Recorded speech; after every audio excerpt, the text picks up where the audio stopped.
A few weeks ago, I made a video that was harshly critical of the Land Rover Defender. Many of you thought it was funny. The rest of you were British. So today I've decided to make amends with my viewers in the UK with this heartfelt apology video. Before I do that, let me explain what happened. A few weeks ago I made this video where I made fun of the Land Rover Defender for being kind of crappy, which it is, before I reached the conclusion that it was actually pretty cool. Now, the video ended up getting about 150,000 views and about 90% thumbs up, and I thought everything was great. And then I checked it a few days later and it had 600,000 views and about 30% thumbs down. So what happened? Well, it turns out the video got linked from some British website, and boy, were British people unhappy. Here are a few of my favorite comments. From a guy with a British flag as his picture. If it had a big engine and a manual transmission, it would be faster, but 85% of Americans are too fat and too lazy to use a stick shift, and that's what you get, and that auto transmission was an opinion in the UK. Aircon okay, and you never been to the UK, and why would you need aircon on a ragtop? Some people are just thick or stupid, aren't they?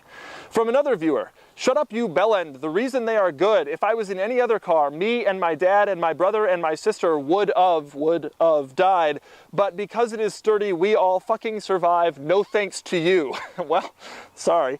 And from another viewer, this video is pathetic. The dude clearly has zero understanding of what the Defender is about. Pretty sad this is how some of Americans view such a world-revered icon.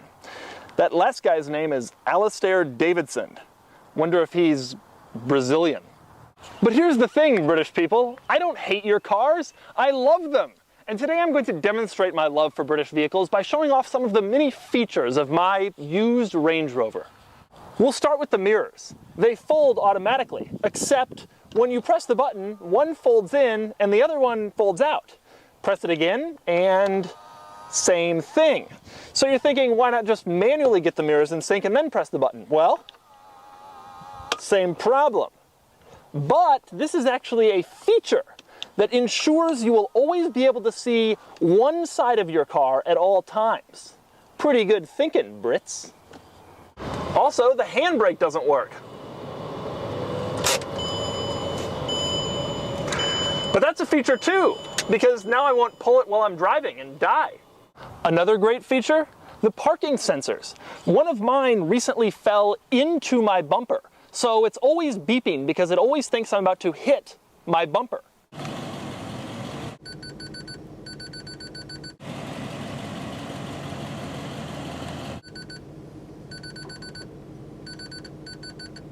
But this is another excellent feature because it reminds me that the bumper is still there. Well done, Brits. And these aren't all of the wonderful features. There's the fog light surround, which randomly fell off.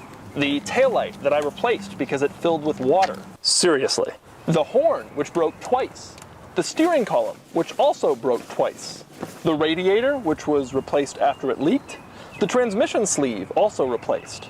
The front driver air suspension, collapsed and replaced.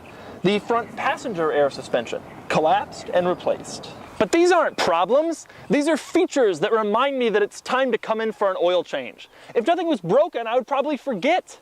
Good going, Brits. Many of my other British cars had cool features too.